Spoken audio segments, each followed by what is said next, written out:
Allez, maintenant, Pierre, je vous ai demandé d'être dans la peau de Benoît Hamon. Vous allez avoir 5 minutes pour nous démontrer les qualités de Benoît Hamon et pourquoi il vous semble qu'il sera un grand leader pour la France, celui dont nous avons besoin dans ces temps troublés. Alors, les qualités ne manquent pas. D'abord, Benoît Hamon n'a pas 50 ans.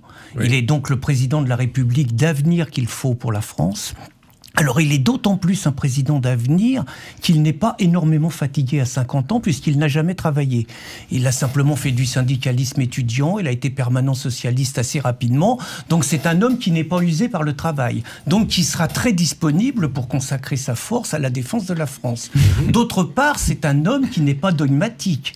Il a montré quand même, il a commencé sa carrière dans les réseaux rocardiens, à l'aile droite, la plus droitière du Parti socialiste, et il a réussi, avec une évolution, et parce que la gauche socialiste était de plus en plus absente du Parti socialiste, de se présenter aujourd'hui comme le représentant de l'aile gauche du Parti socialiste. Quand on a commencé chez Rocard et qu'on finit à l'aile gauche du Parti socialiste, on montre qu'on a une certaine souplesse d'esprit et qu'on n'est pas enfermé dans un dogmatisme un peu sclérosant. Okay. Je dirais... première qualité pour vous, pour diriger un pays, l'adaptabilité, on va dire. Et il est d'autant plus adaptable qu'il réussit à parler au nom des pauvres, tout en ayant réussi à pistonner son épouse, sa compagne avec qui il est pacsé et avec qui il a 2 enfants. Il a quand même réussi à la faire pistonner pour rentrer à LVMH avec un salaire de haut niveau entre 30 000 et 50 000 euros par mois, ce qui montre quand même que tout en défendant les petites gens et tout, il sait quand même, preuve qu'il n'est pas dogmatique,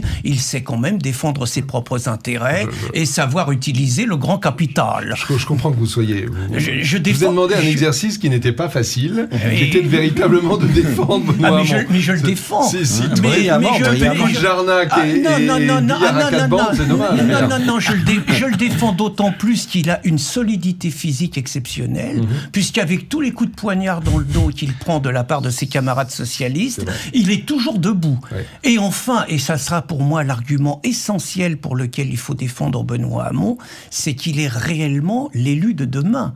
C'est-à-dire que dans une France qui s'islamise à toute allure, dans une France où Michel Onfray nous expliquait que dans 50 ans, si les choses continuent en l'état, la France sera majoritairement musulmane, Benoît Hamon, par le travail qu'il réalise à Trappes, montre qu'il est la passerelle exceptionnelle pour faire passer lentement la France d'un État laïque, démocratique, républicain, à un État qui va aller de plus en plus s'islamiser et qu'il préparera dans la paix cette transition, un homme d'avenir parce qu'il représente finalement la transition entre la France que nous avons aujourd'hui et la France qui deviendra une France musulmane. Pour toutes ces raisons, vu qu'en plus il va donner le droit de vote aux étrangers et vu qu'en plus il est d'autant plus ouvert qu'on n'aura plus besoin de travailler pour avoir sa fin de mois et pour avoir un revenu universel, je pense qu'il est réellement l'homme d'avenir qu'il faut pour notre pays. D'accord.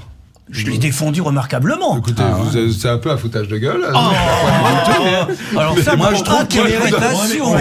Si j'étais à la place de Hamon, je lui délivrerais le revenu universel numéro 1. Parfait, ok. Ah non, je l'ai défendu vraiment du mieux que j'ai pu. Okay, écoutez, il vous reste certains revenus sont plus... Je déplore que vous les utilisez. Certains revenus sont plus universels que d'autres. Je peux continuer sur le revenu universel. Moi qui ai été ancien syndicaliste, je me dis, mais j'ai perdu mon temps à défendre les conditions de travail des salariés. Je veux dire, j'aurais dû défendre plutôt les conditions de travail de ceux qui n'avaient pas envie d'aller bosser. Ok, très bien. Bon, écoutez, merci. On va rester là pour cet exercice. Je ne suis pas certain que je vous remettrai à défendre Benoît Hamon la prochaine fois, mais bon. Essayez Mélenchon. Ah oui, c'est vrai. Je suis excellent sur Mélenchon. Dans la peau de Mélenchon la prochaine fois. Très bien.